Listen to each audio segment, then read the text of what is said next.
Thank you very much, Barbadians. I say that because I'm conscious that this morning is not, as Alistair said, by accident. That this is a journey.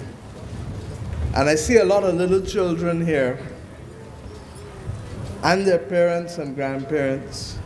And I want to talk to them especially because those who don't know, this is a journey that started long before me and Alistair and Richard and everybody else who is here.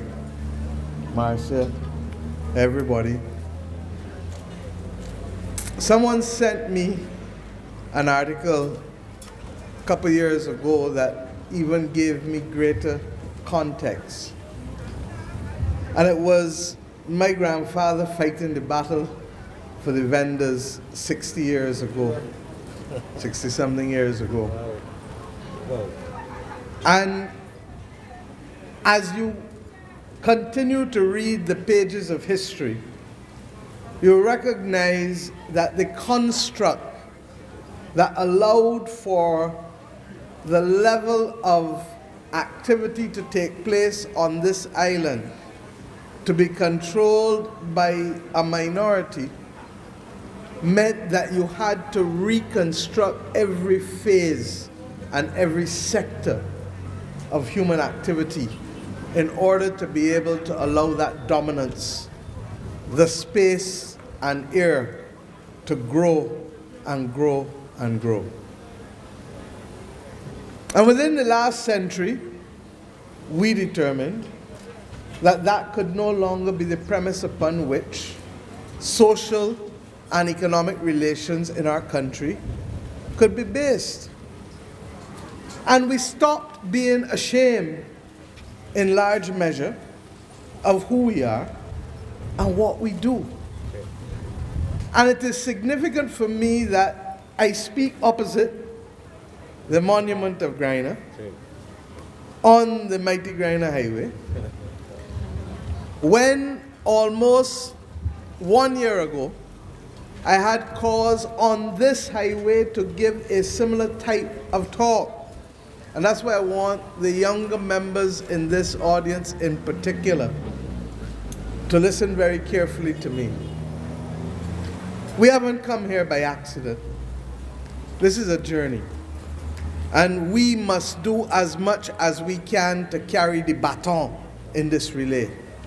But we know others will come and take it from us in the same way that we rest today, not on our own efforts alone, but on the efforts of all who went before in carrying the baton. And what is it that's critical? That the mission must be the same. And what is the mission? That in this country, all must be able to live and all must be able to prosper.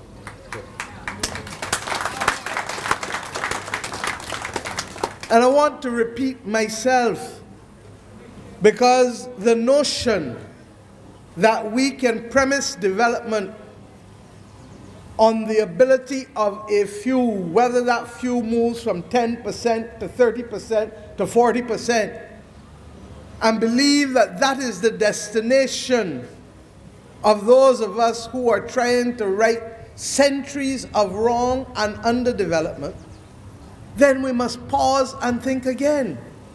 And I speak to you today not just as Prime Minister of Barbados, but as Chairman of Cabinet.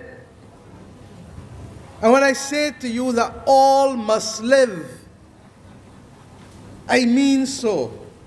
And that this country must be premised upon the twin partners of social justice and opportunity. Social justice from the perspective that we must, one, not allow entrepreneurship to continue to be criminalized in this country. And if I have a regret, it is that it is taken as long for us to bring the comprehensive vending legislation, because we took a decision as a government not simply to decriminalize illegal vending, but in the same way we have a deal for tourism, in the same way we have a deal for small business, we must have a deal for vendors and small people in this country as well. And that the legislative framework cannot simply be about the decriminalization of illegal vending, but must also be about the platform to move them to the next level. And why am I saying so? Everybody in here know about flooring and ceiling.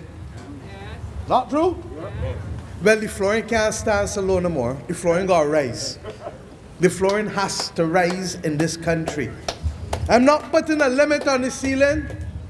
You can soar, whoever wants to soar can soar from here to the region to the world. But the one thing I know is that the flooring must rise. And it is against that background that this government put in place a deal through the trust loan program. Everyone said, how can you pick up $10 million and start to lend to people $5,000?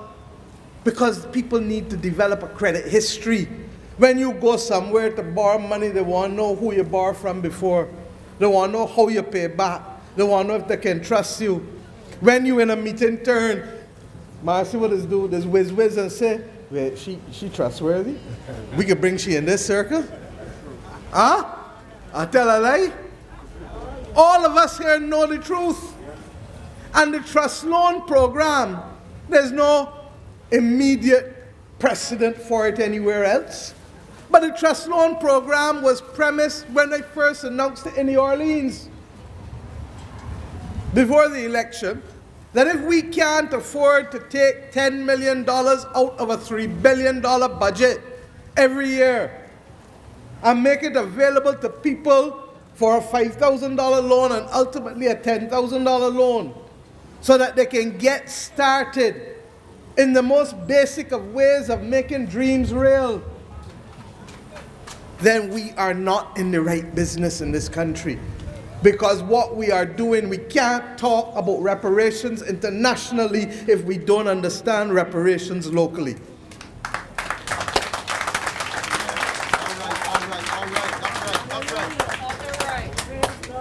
Ask me, what are the projects that this government has chosen to spend money on in terms of capital works early on in its administration? When I called BARVEN and other members to be able to come and discuss Fairchild Street Market, who were we helping? We are trying to lift the flooring, and we are trying to give people opportunities and chances that have hitherto been not seen in this country or only paid lip service to. And this government is spending significant sums of money. And I hope that the next major market that I will have the chance to speak at will be the Fairchild Street Market, God willing, in the next few months. And why? How do you think people feel hearing about what people see at 5 o'clock in the morning when they go to VOB to open up the station? And that it is not simply people walking on 2 legs, but they got other things walking on 4 legs out there and laying dogs. How do you think people feel? Knowing that this is the same location that they're going to soon to buy things for the family. And we believe that it is not that people want to live in those circumstances, but if you don't give them better, they have to survive. And that is why I speak about this being a journey. When we speak about Temple Yard, the notion that a group of persons legitimately plying their trade could be subject to no water and no electricity in this country for years in the center of Bridgetown was a wrong thing. We didn't only speak about it in opposition. One of the first things the Urban Development Commission was required to do was to be able to put in the water and put in the light, even if the full redevelopment takes longer. The water and the light are in and the full redevelopment is about to take place. the legislative framework, the funding framework. And the funding framework isn't only about trust loans. This government realized that when unemployment benefits were introduced, they did not include self-employed people, and for good reason. But what was never contemplated was a complete cessation of benefits. And what we have therefore done through the temporary cessation of business benefit that we've introduced at the National Insurance Scheme, as well as what we have introduced for small businesses with respect to income support for April and May in the context of COVID, has allowed us, along with the unemployment benefit people, where there were over almost 50,000 claims, that we have already satisfied at least 92, 93% of them. And to the extent that persons had less than the requisite period to be able to draw, we have said, let us go back and see how we can help them, because it is not their fault that they could not qualify. It is not their fault that they only had 40 weeks or 44 weeks. But they still need, because they ain't got no money coming in. And to that extent, we are now going back to see how we can get at those persons who, through no fault of their own, other than the fact that they didn't have time, need now to be able to have some access to some level of income support. Now, what does it mean? That in carrying weight, and all of us in here know it with our households, know it with our families, know it with our businesses. In carrying weight, you don't reach there overnight. And this is the perfect metaphor for it. Because when Alistair and I first met, I was Attorney General. And I want to contextualize the history. Because in the Barbados, an Attorney General was responsible for locking up vendors in the 1937 riots. And I understood then the historic imperative that I faced in 2005. And when the pressure was being placed on these people for nothing other than wanting to sell to support their families, I said, enough is enough is enough. I am not a Latter-day Saint to the struggle of vendors in this country. True. And I recognize people like David Commijon and Bobby Clark and others who along the way worked with us, with BARVEN and the Wayside Vendors Association and all of the others. And that's why I'm talking to the younger people, because the example of, help me now. Sir Everton Weeks died this week. And I said then, on his passing, and I repeat it now, his is an example of the Barbadian can-do spirit. His is an example of what we can do irrespective of where we are born in this country or this world. This is a man that left school at 14 without certificates. He had a talent. The people in his community helped him, helped Sir Gary, helped all of those youngsters. We said the same thing about Seymour Nurse last year. Helped them hone what they were good at. If it was guitar, they would have helped you. If it was cricket, they would have helped you. If it was football, they would have helped you. Because that was who we were as a community. Your mother can work all night as a midwife and leave you at home without anything to eat, and the people next door didn't look at you. True. They look at you and they take care of you. Make sure nobody don't trouble. Nobody, make sure you can eat. Make sure you bathe. Make sure you're clean. Not true? True. That is who we are. As Gabby would say, that is we culture. But what he did was to accept that his first responsibility before anybody else was to lift his own self up. The first responsibility is to yourself. Love thyself. You read it in the Bible, you hear it in the song's lyrics. And what therefore Everton Weeks was able to show is that that God-given talent inside of him, when honed and when created in a moment that allows it to meet opportunity, led to excellence with a sprinkling of discipline and commitment in there. That's what it did. And therefore, I understand the need for us to create those platforms for opportunity. And when Alistair first said, we talked about the flour mill, that didn't work out, we lost the government, what was supposed to be a temporary site at Cheapside started to look so permanent that it hurt everybody's heart. And we thought, and we said enough is enough, and the time is now.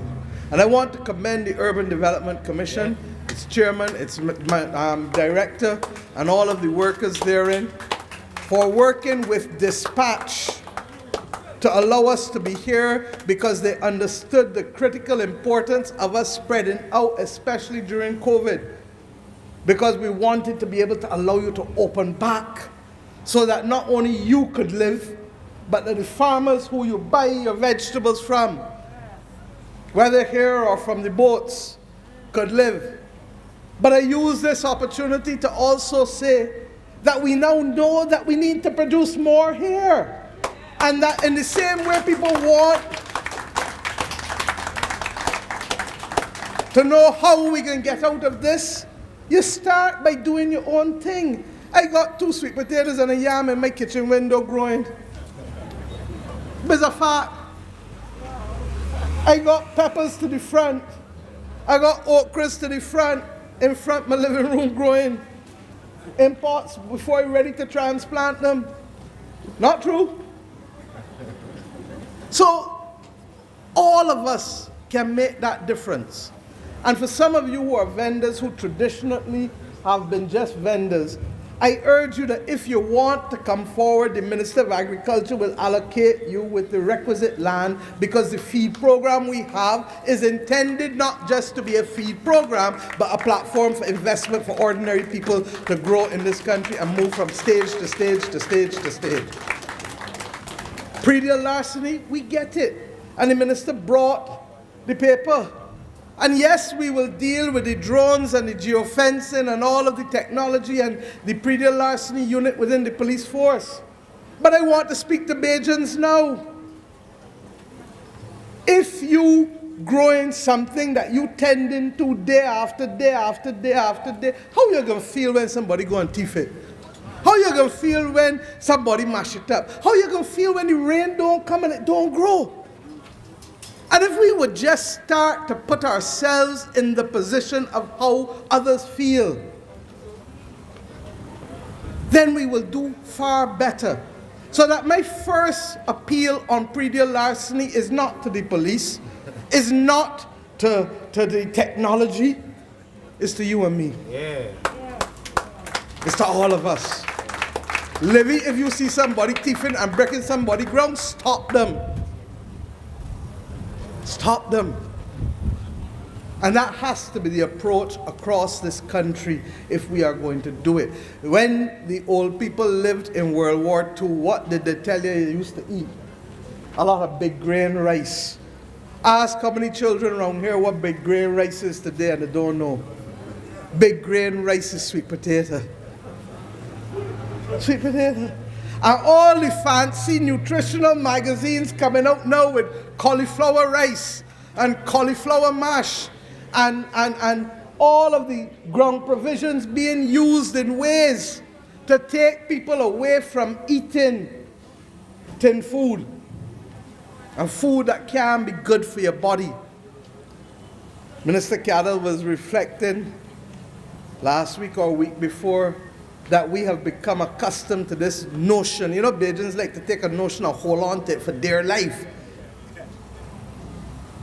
That it is expensive to eat healthy. How much do string beans cost? String beans are expensive. That's all right. You tell me how much it costs. That is $8 a pound. And you know why there's $8 a pound? Because not enough people growing them. Yeah, we have a problem. I like Taba? Huh? You in the food business, Taba? Fast food, but you're in the food business. My point is this. Cucumbers is how much? $1? $1 a pound. But you can go and buy a beer for $4. Are we beginning to get where I'm going? It is within our power to grow the food that we eat. It is within our power to spend the money that we spend to buy food, to buy some of this rather than to buy corn curls and to eat macaroni pie every day. It is killing us. It is making you more vulnerable to COVID. And I ask us to be able to address every aspect of food production and food security in this country. It is noble. It is the sustenance that we need, not only physically, but financially. And I therefore ask members of this country, Barbadians, to be able to allow us to be able to produce what we eat, but better still, in so doing, control how we feel and control how our bodies respond to it. And I know it ain't easy. I don't want to get here and tell you that it's easy. You know from my own example. And others ask me, why you talk about your weight? Because I got a bottle like 75% of Barbados. We're not different, my DNA ain't different. And if between December and now I have to struggle for the 34 pounds and the next 30 that I want, you're going to have to help me along the way. You might not see me in Tweedside Road as often as you used to. But the bottom line is that that is part of the journey. The next part of the journey, and I get it, believe you me, I live out here. I hear the grumbling and I hear the concerns. Is water. And the water is going to come in spite of the drought. Members of cabinet will tell you that every week without fail, I speak to the minister to find out where we are with the pipes. But just as this, I can't say abracadabra, produce this. It takes time. You have to import the pipe. You don't plant pipe. You have to get the money and make sure that we are in a position to do so. We only finished our external debt restructuring in November last year. The domestic debt restructuring was in 2018. And as we finish and come out of the external debt restructuring in December, boom, back to the starting line. And even though the government has been spending money replacing pipes, you are replacing pipes that are 100 and 120 years old. And we are going and having to put in and rebuild reservoirs. How do you think we felt last year at the beginning, just before the hurricane season, when we got a report telling us that a lot of the reservoirs would not withstand not even a Category 2 hurricane? And we had to rush and replace about 5 reservoirs in this country over the course of last summer. I give you the assurance, believe you me, that we shall not rest until we deal with the water issue in this country, and we will continue. That is why at the beginning of COVID, I instructed the Barbados Water Authority, people must pay their monthly amount, but if people had accumulated arrears and had their water off, turn back on the water. Give them a chance to fight this crisis on a level playing field. Give them a chance to be able to have access to water in this country. And I am happy that the pipes are on their way, such that we can move and put the things that we want to do from Vineyard to Stuart Hill to Bowmanston. The pumping station, there's 1 million gallons a day that the country has been paying for the last 5 years or so. And we don't access it. And that's why we're trying to get both the pumps and the pipes to be able to carry that water up to the people in the north. That is why we are also renegotiating the desal contracts, because as much as the country needs the water, we will not pay the prices that the last government agreed to, because they are, in my view, out of order. So I ask you for a little patience. And I ask you against the backdrop of my friend Alistair here, because he and the vendors who I have been working with know that Rome was not built in a day, and that in all things of appreciable gain in life. It takes time. It is easy for somebody to come and pick. You can pick if you ain't got nothing. But when you are on a journey to be able to make the transformation, and that is why even the letter that the United States government sent yesterday through Secretary Mnuchin and Secretary Pompeo, in spite, and that's the irony, a year ago, and because of all of the advocacy, a year ago, a stone's throw from here, in my speech to you on the naming of this highway, I reflected on how we are a country that must remain committed to its principles, and that we, however, will be friends of all and satellites of none, as Mr. Barrow so appropriately stated at the time of independence. And I stand here today to say to you that we kept our principles, but the things that we were fighting for, that we were told that we could not get 2 years ago, that we have now been able to persuade them that Barbados deserves a chance to access concessional funds from the World Bank, because we too have development priorities that have not yet been met.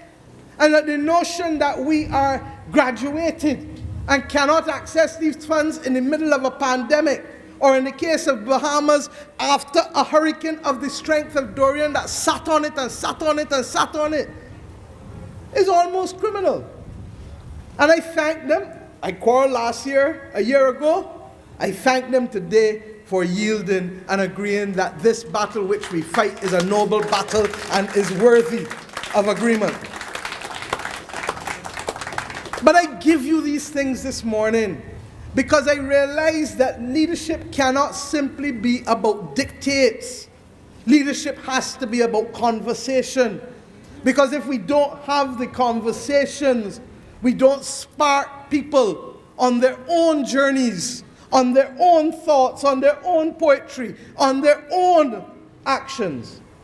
Because people must know what the line of march is and what the philosophy is at the end of the day that moves a country and moves a people. And that is why, with all that has been said, and I know that there's been a lot of grumbling too about what Dwight said too, but the bottom line is that while there will be no cap to a ceiling, this government is conscious that all must live. And believe you me, we will not criminalize entrepreneurship, and we will not deprive ordinary Barbadians from opportunities in this country to be able to make a living. But I go further. When I talk about closing the circle of economic enfranchisement, borrowing the 5,000 and the 10,000 is critical for people, but it cannot be the destination of where we want to carry our people. That is why the conditions on Hyatt require local participation in the ownership of that hotel as a planning gain. And a number of us may not be able to go because when we put in our own, it looked like a drop. Well, a drop, one blow is doer. And many drops in the credit union movement has become now what? $2.4 billion, 25% of this country's GDP is owned by ordinary Barbadians in financial assets. And when people tell me that Barbadians are not risk takers, that Barbadians are not shareholders, I ask them, what errant nonsense are you bringing before me? How can a country have a credit union movement with over 100,000 members as adults? Almost 40% of the adult population are shareholders. Thank you, Brett. Almost 40% of the adult population are shareholders. And we are not a shareholding democracy. For Americans to come to the same as us, they would have to have 120 million people in the United States of America as shareholders in that country. And once you start to give it context, you begin to understand that the worst crime of colonialism The worst crime of even the last lost decade is to make Bajans feel that they are less than they are. And we need to start looking at ourselves and understanding our worth and understanding that we need now to leverage the capital that we have. How can a country have $9 billion in savings and banks refuse to want to participate in the thing that earns the country money, which is tourism? How? How can they be reluctant? That is our oxygen and we want to breathe. We want to breathe. And if you can't do it, then we will have to create the financial instruments to be able to allow the pooling of individual funds of Bajans to be able to carry us to the next level.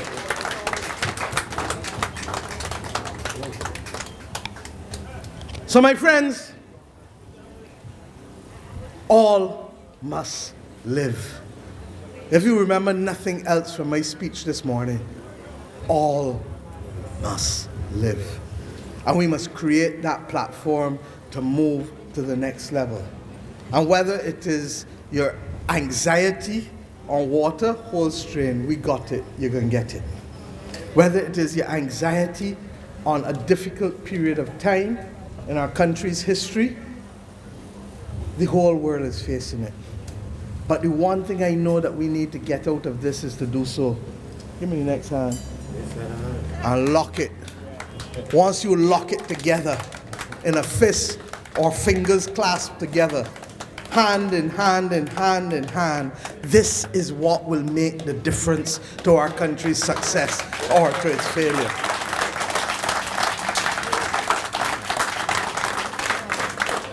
And when a young man can be so motivated on a journey by the injustices wrought on his father, to commit him to a cause that brings no money, because association politics don't really bring the money, then nothing except hard work. You have to begin to understand that commitment and principle is the fuel that will drive us and propel us. And I ask the people of this nation, we are back on a journey that can carry us to greatness, not just here. Ambassador Comijong has been contextualizing in recent times in his writings what is the greatness of the Caribbean to the global community. And it has been on that notion of the humanizing spirit. Fancy language for weak here. Fancy language for fairness matters to us. Fancy language for transparency matters to us.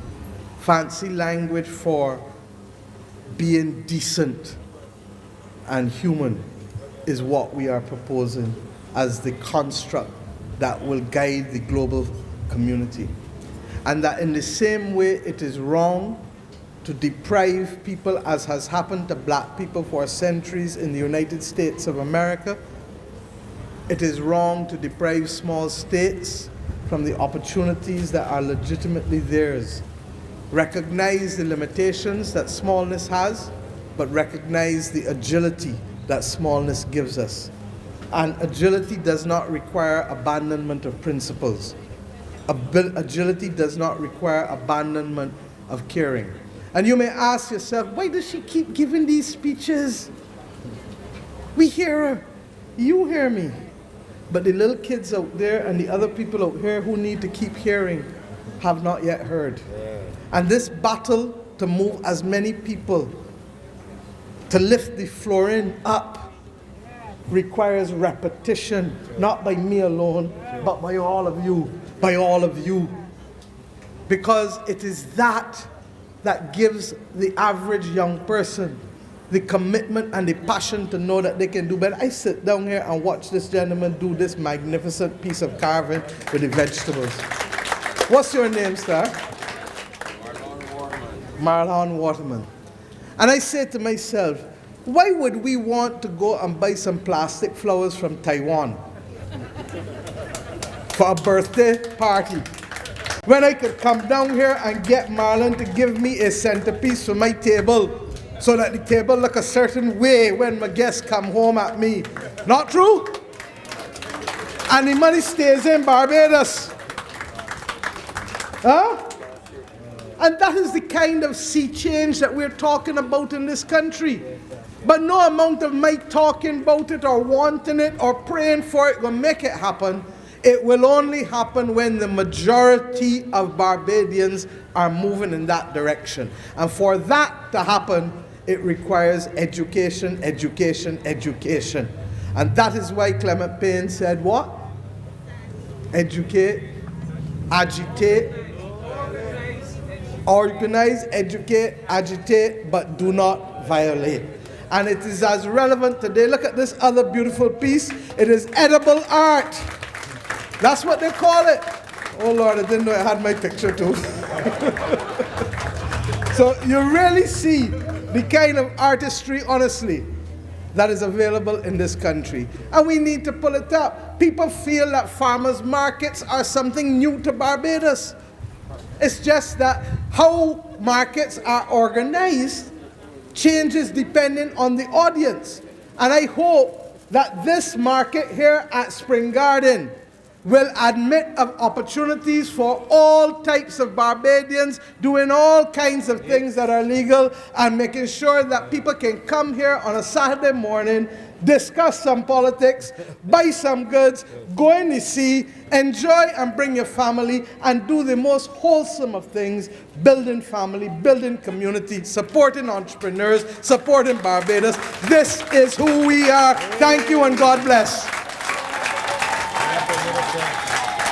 Conclude your committee.